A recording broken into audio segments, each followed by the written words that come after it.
वहीं केंद्रीय गृह मंत्री अमित शाह के बयान पर पलटवार किया है सीएम भूपेश बघेल ने। नक्सलवाद मामले पर अमित शाह के बयान पर पलटवार किया और सीएम भूपेश बघेल ने कहा कि 15 साल सरकार में रहने के बाद भी लगाम नहीं लग पाई नक्सलवाद पर। 15 साल में नक्सलियों का खात्मा नहीं हो पाया। बीजेपी के शासनकाल में ही झीरम कांड हुआ। कांग्रेस सरकार की नीति विश्वास, विकास और सुरक्षा की है। कांग्रेस सरकार की नीतियों के कारण नक्सली बैकफुट पर हैं। कांग्रेस सरकार पर लोगों ने विश्वास किया है। नक्सली क्षेत्र के लोगों ने विश्वास किया। 15 साल उनको मौका मिला था और 5 साल इनकी सरकार थी, है ना। 14 से लेकर 19 तक के भी केंद्र में सरकार थी, राज्य में सरकार थी और इन्हीं के कार्यकाल में झीरम की घटना हुई, बड़े बड़े घटनाएं हुई जिसमें हमारे जवान शहीद हुए, हमारे नागरिक हताहत हुए, जान माल के नुकसान हुए, हमारे नेताओं की मृत्यु हुई। तो आज तो कर नहीं पाए। हमारी जो नीति है विश्वास, विकास और सुरक्षा, और इस नीति के चलते आज नक्सली बैकफुट में है। आम जनता है जो नक्सल प्रभावित क्षेत्र के आदिवासी और परंपरागत निवासी लोग हैं, वो हमारी सरकार की योजनाओं पर विश्वास व्यक्त करते हुए अपनी उन्नति भी कर रहे हैं, अधिकार संपन्न भी हो रहे हैं और साथ ही इन योजनाओं को लाभ लेने के कारण से।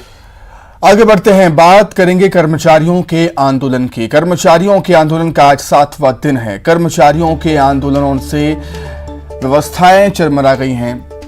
पेंशन, राशन, वेतन, सर्वे सहित दर्जनों काम अटके हैं। राज्य के अधिकारी कर्मचारी 7 दिनों से आंदोलन पर हैं। 2 सूत्री मांगों को लेकर वो आंदोलन कर रहे हैं।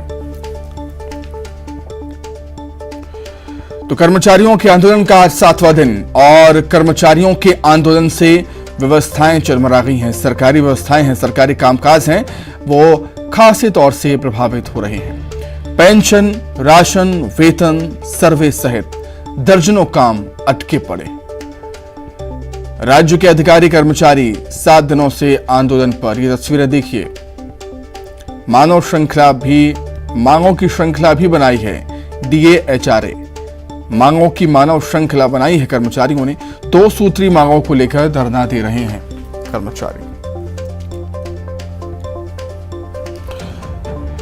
चलिए, ज्यादा जानकारी के लिए सीधे रायपुर का रुख कर देते हैं। हमारे सहयोगी अवधेश मिश्रा हमारे साथ इस समय जुड़ गए हैं। अवधेश, शायद छत्तीसगढ़ में पहली बार ऐसा देखने को मिल रहा है कि आंदोलन की बाढ़ है, आंदोलनों का मौसम है। एक आंदोलन खत्म होता है, दूसरा आंदोलन शुरू हो जाता है, लेकिन चिंता की बात यह है कि ना आंदोलनकारी मानने को तैयार है ना सरकार।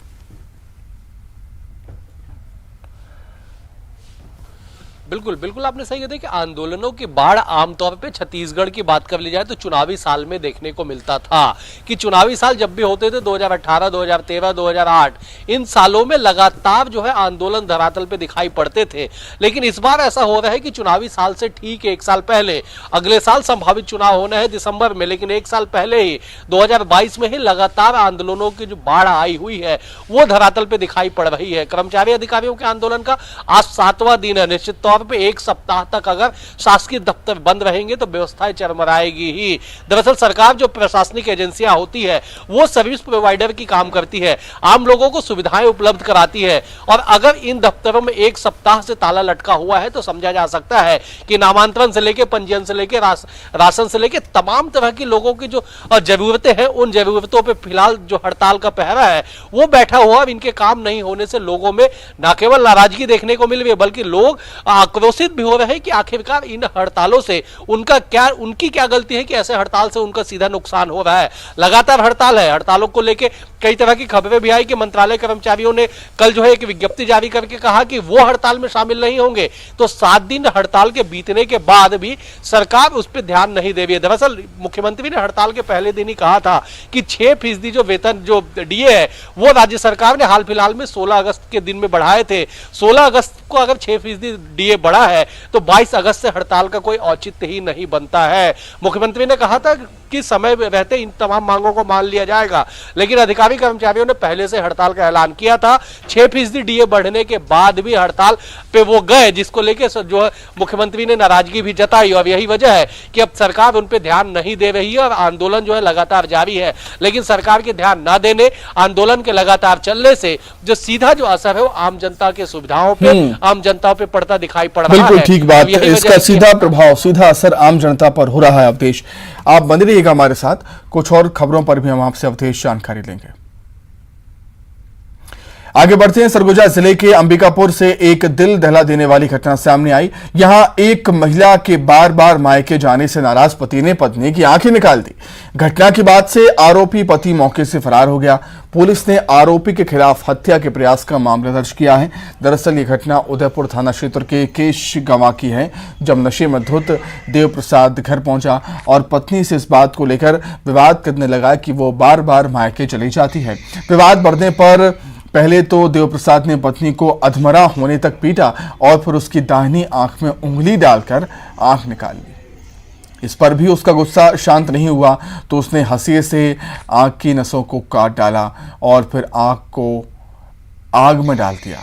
गंभीर हालत में अस्पताल में महिला का इलाज चल रहा है। वह राखी के पश्चात अपने घर आई हुई थी और पति जो है आदतन शराबी प्रवृत्ति का व्यक्ति है, जैसा अभी विवेचना में पता चल रहा है। और उसके द्वारा अपनी पत्नी से इस बात पर विवाद किया गया कि तुम हमेशा मायके जाते हो।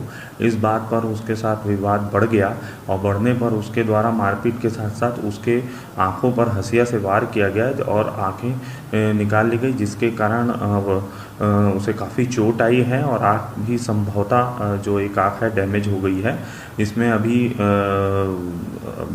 आईपीसी की धारा 307 एवं 326 के तहत थाना उदयपुर में अपराध पंजीबद्ध